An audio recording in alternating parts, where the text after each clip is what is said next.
सुदूरपश्चिमतिर त म त्यति गएको छैन होइन, पश्चिममा अब धनगढीसम्म चाहिँ पुगेको हो। धनगढीसम्म हजुरलाई केही क्वेसन हुन्छ? यो चाहिँ स्त्री रोग विशेषज्ञ हुनुहुँदो रहेछ होइन, अब त्यही किसिमले तपाईँले चाहिँ यो के कारणले हुन्छ होइन, के यसको सतर्कता के अपनाउनु पर्छ त्यो सम्बन्धी केही क्वेसनहरू छ? नमस्कार अनि हार्दिक स्वागत गर्न चाहन्छु।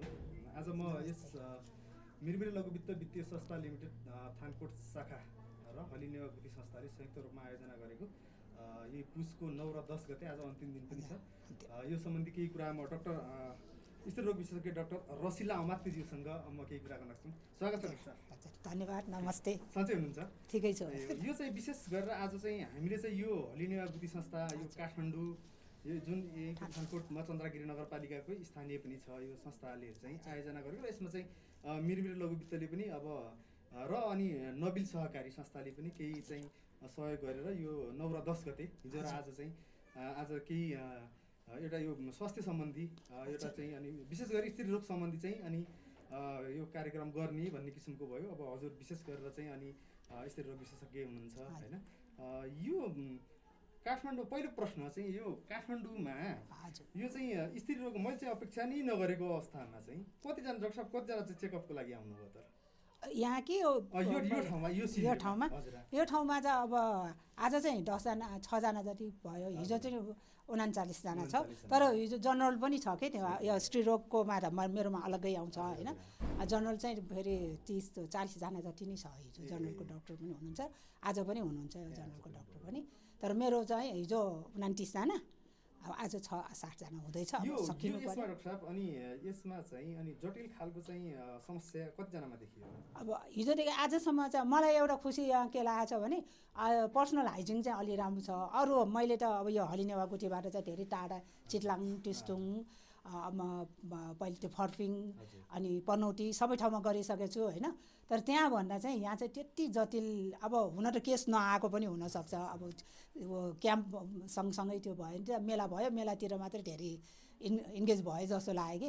अहिले हिजोदेखि आजसम्म हेरेकोमा चाहिँ हामीले चाहिँ 2टा जति चाहिँ अलिकति जटिल मतलब सेतो पानी धेरै गएको इन्फेक्सन, अब त्यो चाहिँ हामीले पानीको रिपोर्ट लगेछु, त्यो रिपोर्ट आएपछि चाहिँ कन्फर्म हुन्छ।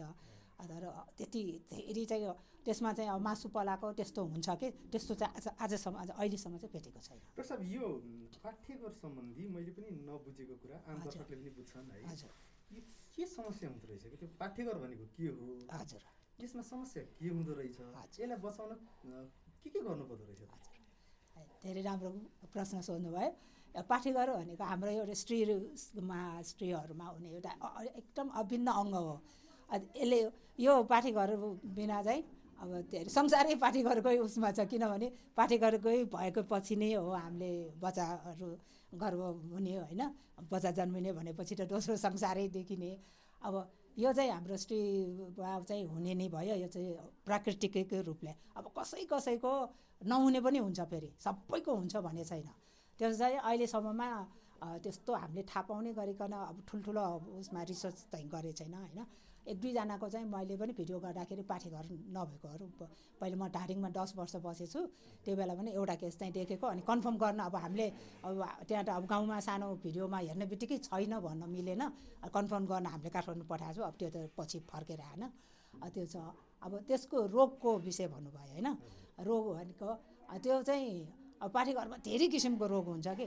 पाठ्यघर राम्रो भएर पनि उसमा रोग छैन भन्न मिल्दैन। हेर्ने बेलामा जाँच्ने बेलामा अब उहाँले केही पनि मलाई यस्तो अप्ठ्यारो छ नभनेको पनि हामीले हेर्ने बेलामा पाठ्यघरमा खराबी भइरहेको हुन्छ। मुख्य रोग भनेको सबैभन्दा पहिले जुनसुकै रोगमा जस्तै इन्फेक्सन हुने एउटा भयो। दोस्रो चाहिँ पाठ्यघरमा मासु सङ्क्रमण हजुर, त्यो चाहिँ कसरी हुन्छ भन्न चाहिँ एउटा कारण चाहिँ हाइजिनिङ, त्यो हाम्रो पर्सनल हाइजिन सरसफाइको कमीले दोस्रो चाहिँ अब सम्पर्क हुने बेलामा श्रीमानसँगको वा श्रीमानसँग रोग छ भए पनि अब त्यो त योनिबाट सर्ने भएपछि त्यसको किसिमले पनि हुन्छ होइन। अब भित्रै अब हामीले चाहिँ हिस्ट्री दिन्छ होइन हाम्रो श्रीमानको त त्यस्तो केही पनि रोग छैन भने पनि हामीले चाहिँ अब त्यो सेतो पानी ढेरी जाने त्यस्तो त्यो रोग देखेको हुन्छु कि त्यो इन्फेक्सन भनेको अरू रोग हुने बेलामा पनि हुन्छ। र एउटा चाहिँ हाम्रो अब चिनीको रोगहरू भइरहेको हुन्छ, अरू इन्फेक्सनहरू भइरहेको हुन्छ र पर्सनल हाइजिन कम भएको मान्छेको चाहिँ पाठेघरको सङ्क्रमण भएको हुन्छ। थप कुरा पनि जोड्न चाहे यो चाहिँ महिलाको योनिबाट चाहिँ सेतो पानी भन्नुभयो होइन, यो चाहिँ विशेष गरेर चाहिँ के कारणले गर्दाखेरि यस्तो हुन्छ? यो दुई किसिमको उमेरको हद लाग्छ कि लाग्दैन? उमेरको हद पनि लाग्छ, दुई किसिमको छ। एउटा चाहिँ सेतो पानी चाहिँ जानै पर्छ फेरि 9:30 नै हाम्रो यो हर्मोनलको किसिमले गरेर महिनावारी हुनुभन्दा अगाडि। अनि अरू किसिमले रोगहरू अलिकति जिउ कमजोरी छ, इम्युनिटी भन्छु नि हामी, इम्युनिटी कम भयो भने पनि सेतो पानी अलिकति जान्छ। त्यो हल्का सेतो पानी गयो भन्दैमा इन्फेक्सन भयो भन्न चाहिँ मिल्दैन होइन। तर अब त्यही सेतो पानी अलि बाक्लो भयो, पहेँलो भयो, गनाउने भयो भने चाहिँ हामी इन्फेक्सन भएछ, पाठेघरको सङ्क्रमण भएको छ भन्ने बुझिन्छ। अब त्यसमा चाहिँ पाठेघरभित्रै त्यो के अब पानी जाँच्ने बेलामा हुन्छ ट्राकोमोनास भनेर हामी इन्फेक्सन एउटा ब्याक्टेरियाको नाउँ छ होइन। अब अनि फेरि सुगरको रोग भएकोहरूलाई पनि त्यो पाठेघरको इन्फेक्सन हुने चाहिँ धेरै चान्स छ। अनि अब पानी ढेरी गनाउने छ। अनि तपाईँले उमेर हदको भन्नुभयो नि, अब बच्चाहरू ढेरी पाइसकेको हुन्छ उमेरको कारणले होइन, वर्ष भइसक्यो हामीले उमेर सोध्नुपर्ने कारण पनि छ। 2-3 कारणले हुन्छ। एउटा चाहिँ बच्चा पाइसकेकोहरूको पाठेघर त्यसै पनि कमजोर हुन्छ, त्यसमा अब पर्सनल हाइजिनहरू पुगेन भने इन्फेक्सन हुने एउटा भयो। एउटा चाहिँ अब सम्पर्क अब राम्रोसँग भएन होइन, 3-4 जनासँग सम्पर्क भएकोहरूसँग पनि हुन्छ। अनि अर्को चाहिँ अब रोगहरू भित्र घाउहरू भएको हुन्छ कि सम्पर्क हुने बेलामा हुने घाउ पनि हुन्छ। पाठेघरको मुखसम्म जाने बेलामा हाम्रो बाटो हुन्छ कि भेजिना भन्ने हुन्छ, त्यहाँनिरमा घाउहरू भइरह्यो भने पनि भित्र पाठेघरमा इन्फेक्सन भइसक्यो। यो जस्तै अब यो बच्चा जन्माउने उमेर चाहिँ उपयुक्त कतिदेखि कतिसम्म हुन्छ? अब हुन त हामी 27-28 वर्षदेखि अब राम्रो हुने चाहिँ हाम्रो 35 वर्ष नागेपछि चाहिँ ढिला भयो है, अलि राम्रोसँग हेर्नु अब चाहिँ नकुर्नु भन्ने हुन्छ। चाहिँ 35 नागे भनेपछि त यसले चाहिँ अब पाउँदैन नि भन्ने हुन्छ। त्यो नपाउने चाहिँ होइन, बच्चा जुन बेलासम्म रजस्वला राम्रो हुन्छ, महिनावारी भइरहेको हुन्छ, त्यति बेलासम्म चाहिँ बच्चा हुने चान्स छ। तर पछि हुँदै गएपछि त्यो किन नहुने भनेर हामी नै भन्छौँ नि, अब 35 वर्ष भइसक्यो बच्चाको अहिलेसम्म प्लान नगरे त गाह्रो हुन्छ है भने, त्यसमा चाहिँ अब हर्मोनलहरू चेन्ज हुँदै जान्छ जिउमा, त्यो भएर अब बच्चालाई चाहिने। अनि पाठेघर पनि जति पछि भयो भन्दाखेरि उपयुक्त उमेर चाहिँ कतिदेखि कतिसम्म? 27 देखि 33सम्म। हजुर, नेपालको कानुनले त अनि 20 वर्षपछि बिहेबारी भन्छ। बिहेबारी हजुर, 20 वर्षमै अनि कुनै महिला चाहिँ अनि बच्चा जन्माउन उपयुक्त हुन्छ? उपयुक्त अब हामीले अब हेर्ने बेलामा सबै हर्मोनलले पाठेघर ठ्याक्क परिपक्व हुने भयो नि त, त्यो भएपछि 20-25 भन्ने हो। तर 22 वर्ष 21 वर्षमा पनि राम्रैसँगै पाइरहेछ नराम्रो। हजुरलाई चाहिँ डाक्टर रसिला अमात्यज्यू, मैले चाहिँ अर्को क्वेसन पनि राख्न चाहेँ। अब हजुर चाहिँ महिला रोग विशेषज्ञ नै भएको कारणले गर्दाखेरि यो एउटा चाहिँ यस्तो छ कि यो पहिलो रजस्वला फर्स्ट मेन्सुरेसन हुन्छ, यो बेलाको चाहिँ अब जस्तै जुन ब्लिडिङ हुन्छ नि, अनि यो आम दर्शकले तपाईँलाई जुनले हेर्नुहुन्छ उहाँले चाहिँ अब यो कुरा पनि तपाईँले क्लियर के गरिदिनु पर्यो भने यो चाहिँ एकदम हानिकारक हुन्छ भन्ने कुरा पनि हुन्छ। पहिलेको रजस्वला त्यो चाहिँ मिसकन्सेप्सन हो। त्यो सुरुमा भएको चाहिँ अब आजकल चाहिँ अब अलिकति बच्चाहरू पहिले जस्तो हुन्छ चाँडो हुने 11 वर्ष, पहिले चाहिँ 12-13 वर्षमा हो, अहिले चाहिँ कोही त अस्ति एकजना त 10 वर्ष भएको थियो, 2 चोटि भइसक्यो भनिन्छ। तर महिनावारी भएको चाहिँ हानिकारक चाहिँ छैन, त्यो चाहिँ म्याच्योर बनाएको राम्रो। मैले चाहिँ अब यो जाँदाखेरि ठाउँ अनुसार हरेक कुरा हुन्छ नि। यो चाहिँ फर्स्ट मेन्सुरेसनको बेलामा चाहिँ हेर्नै नहुने है, जस्तै छोरी बहिनी फर्स्ट मेन्सुरेसन भयो भने त्यो हेर्नै नहुने, 4 दिन 11 दिन राख्छ। यस्तो पनि छ, यो चाहिँ 11 दिनसम्म त्यो घरभन्दा बाहिरै बस्नुपर्ने अवस्था पनि हुन्छ होइन। यो भनेको हानिकारक छैन, नर्मल नै हुन्छ। नर्मलै हो, त्यो चाहिँ हाम्रो हर्मोनलले गरेर हुने त्यो झन् म्याच्योर बना मतलब बच्चा राम्रोसँग यो चाहिँ हो अर्को ग्रोथ कुरा भनेको भइरहेछ। menstruation starts भनेको जस्तै हजुर। हजुर। स्टार्ट भनेको जस्तै बच्चा जन्माउन योग्य भयो योग्य भयो भन्दाखेरि पनि पाठेघर चाहिँ परिपक्व परिपक्व भयो। भयो। अब चाहिँ ठुलो हुँदैछ, आज म्याच्योर हुँदैछ, बच्चा हुर्केको छ, राम्रो भयो भने बुझिन्छ कि अब त्यो 11 वर्षदेखि मिन्स हुने बित्तिकै बच्चा जन्माउने नि भन्ने कुरा त भएन। तर बच्चा चाहिँ अब चाहिँ एडल्टमा गयो भन्ने हुन्छ कि। हजुर। अर्को मैले केही अर्को कुरा पनि राखेँ, गर्भपतन सम्बन्धी। यो चाहिँ गर्भपतन भनेको के हो, यो गर्न मिल्छ कि मिल्दैन, यसका फाइदा र बेफाइदा के छ? यो त एकदमै राम्रो प्रश्न हो, किनभने आजकल त धेरै नै नराम्रो कन्सेप्ट पनि भइरहेछ मान्छेहरूले गर्भपतन गर्ने होइन। गर्भपतन भनेको बच्चा अब दुई थरी छ, एउटा चाहिँ नेचुरल आफै हुन्छ होइन। अब कमजोरी भयो, अब उनीहरूले केयर गर्न पुगेन, बच्चा कसैलाई त थाहै हुँदैन, गर्भमा आएको भने थाहा छैन। बाइक आजकल त स्कुटर र बाइक नहुने कमै छ, लेडिजहरूले पनि चलाउनुहुन्छ। अब चलाएर जानुहुन्छ, पछि अब सधैँको जस्तो ब्लिडिङ भएको मेन्स्ट्रुएसन भएको भन्ठान्छ, पछि अनि धेरै नै पेट दुखेर केही कारणले हामी कहाँ आउने बेलामा हामीले हेर्ने बेलामा चाहिँ गर्भपतन भइरहेको हुन्छ। अनि होइन मेरो त यस्तो थामेकै छैन, महिनै नागेको छैन भने उहाँहरूले थाहा हुँदैन होइन। एउटा त्यो नेचुरल हुने भयो, एउटा चाहिँ आफै गराउने। आफैले अब मान्छेले अब मलाई अहिले चाहिँदैन, आवश्यक छैन, अहिलेलाई चाहिँदैन। फेरि आजकल त फर्स्टमा पनि मान्छे मान्दैन, निकाल्ने पतन भनेको। अब पतनको अर्थ चाहिँ अब त्यो जिउँदो अथवा बच्चा चाहिँ बनिसकेको बच्चालाई निकालेपछि बिगारेर निकाल्ने भयो नि, त्यो भएर पतन भनेको भयो, नत्र गर्भ जन्मेको हिसाब हुन्छ। यो चाहिँ डाक्टर साहब अब गर्दा राम्रो कि अब कति समयसम्म गर्न मिल्छ, के छ यसको? अब यस्तो छ, दुईवटा छ। हामीले अब पहिले चाहिँ थाहा नपाएर होइन, मान्छेहरूले त्यो गर्भपतन त पहिले त कानुनमा छैन नि त, अनि लुकेर गर्यो। अब कति हप्ता भइसकेको जति गर्यो यति उति पनि हिसाब गर्ने भएपछि आमाको स्वास्थ्य चाहिँ धेरै बिग्रियो, धेरै चाहिँ आमाको मृत्यु भएकोहरू भयो होइन।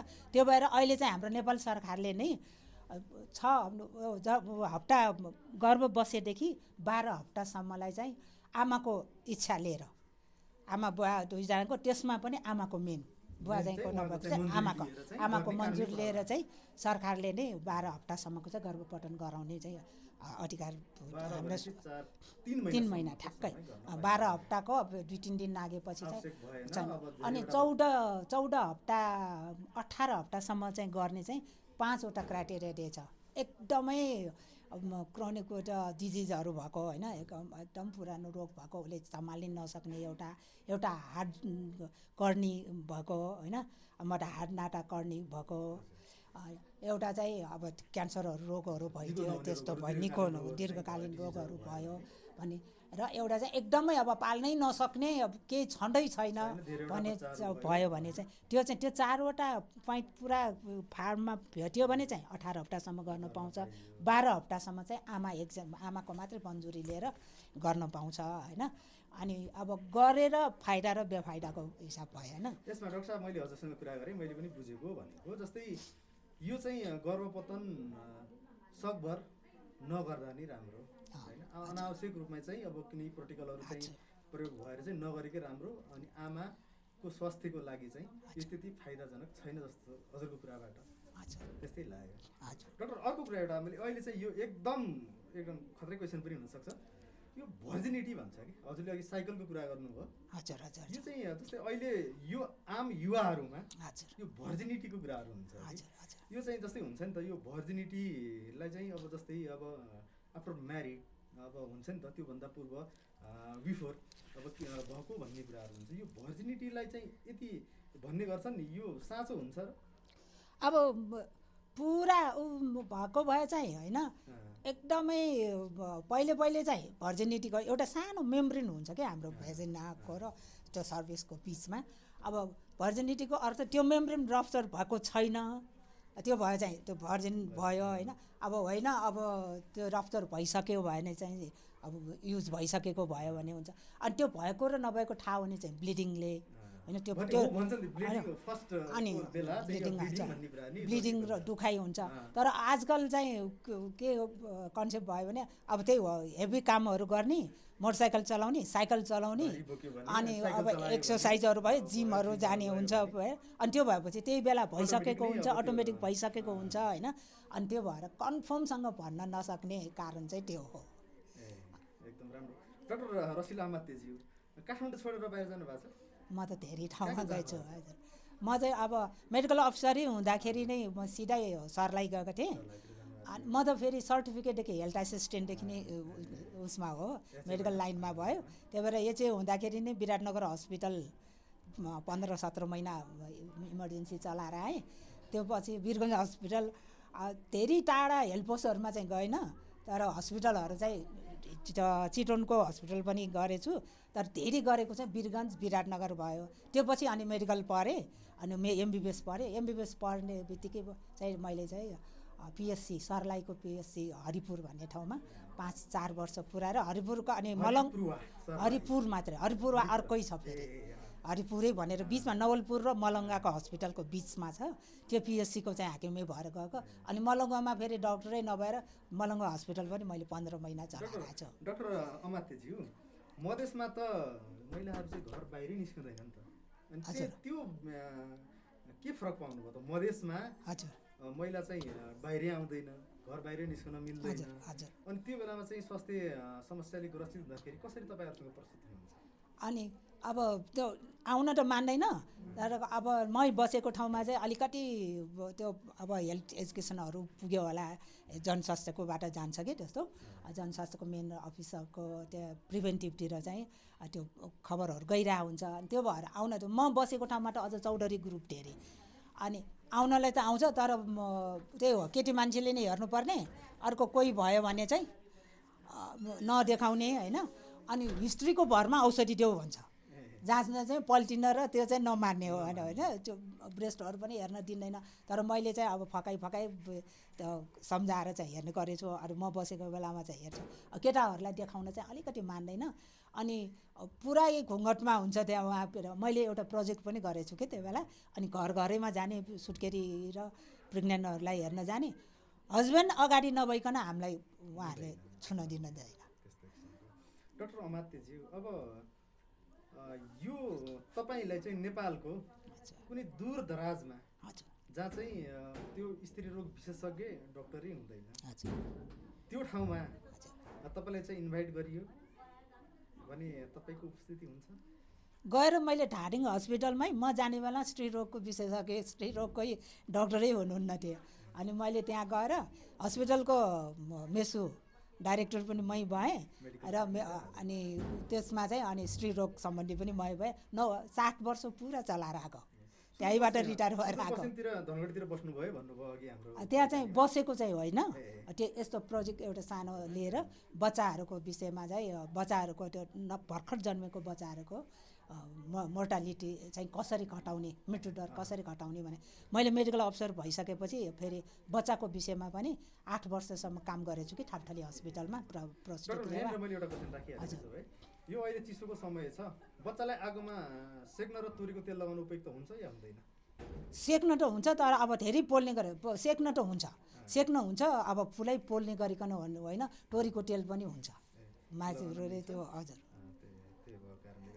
अन्तिम क्वेसन डाक्टर अब हामी त्यहीँनिर फेरि फर्केर जान्छौँ महिलाहरूको लागि चाहिँ पाठ्यघर सुरक्षित राख्न र योबाट बच्नको लागि के गर्न सकिन्छ एउटा चाहिँ आफूले टाइम पनि अब त्यो सुरक्षितको किसिमले अब कुन किसिम कति वर्षको हिसाब हुन्छ होइन अब बिहा भइसकेकोहरू छ भन्यो भने 6 महिनामा अब जाँच गराउनु पर्यो अब अनम्यारिड छ भन्यो भने महिनावारी आफ्नो महिनावारीको राम्रो छ कि छैन कति महिनामा हुन्छ त्यो महिना अनुसारको हजुर यो महिनावारी भनेको 28 दिनमा है हजुर 28 देखि 30 दिन हजुर 30 दिन हजुर यो चाहिँ हुन्छ अब यदि 28 देखि यो 30 दिन भित्र भएन भने कुनै संक्रमण अथवा कुनै रोग छ भन्ने हुन्छ महिनावारीको गोलमालमा संक्रमणको हिसाब हुँदैन संक्रमण हुनलाई चाहिँ सेतो पानी नै जानुपर्छ दुख्नु पर्यो इन्सुरेन्सको लागि चाहिँ अनि 2 महिना 3 महिना पनि 3 महिना हुन्छ हजुर यो चाहिँ नर्मल हो कि के छ यसको? दुई थरी छ।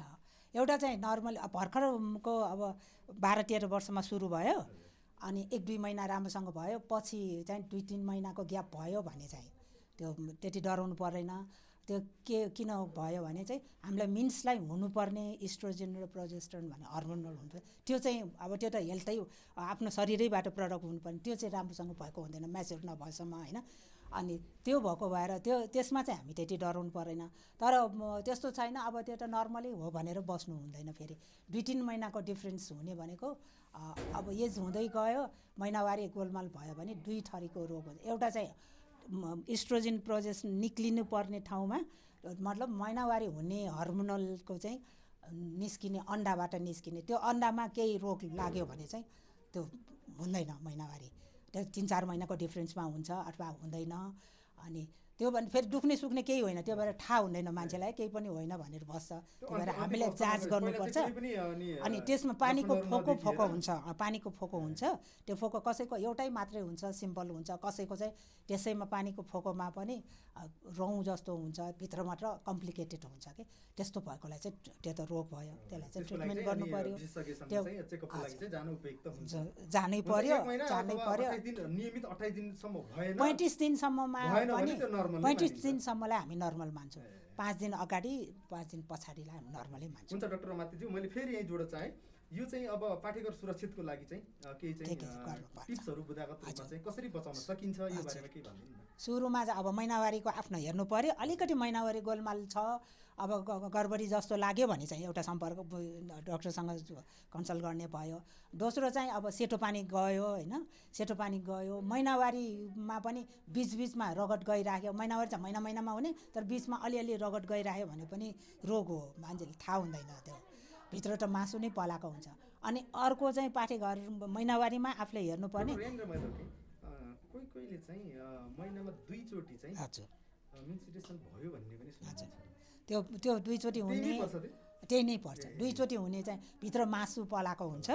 अनि त्यो मासु पलाएको पछि कसैको चाहिँ 2 चोटि हुन्छ, कसैको चाहिँ हुने बेलामा एकदमै धेरै भइदिने, नर्मल्ली नै हुन्छ, महिनामा हुने बेलामा चाहिँ त्यो कपडाले नै थाम्न नसक्ने गर्ने हुने, तर महिनामै भएको त हो नि भनेर बस्ने पनि धेरै छ अहिलेसम्म पनि। यति जहाँ थाहा पाइसकेर पनि मान्छेहरू आयो महिनामै भइरह्यो, अलिक बढी भएको प्याड मात्रै ढेरी राखेको त हो नि भन्छ। त्यो भएर हामीले जहिले पनि कतिवटा प्याड लाग्छ महिनावारी हुने बेला, हजुर राख्नुपर्छ। अनि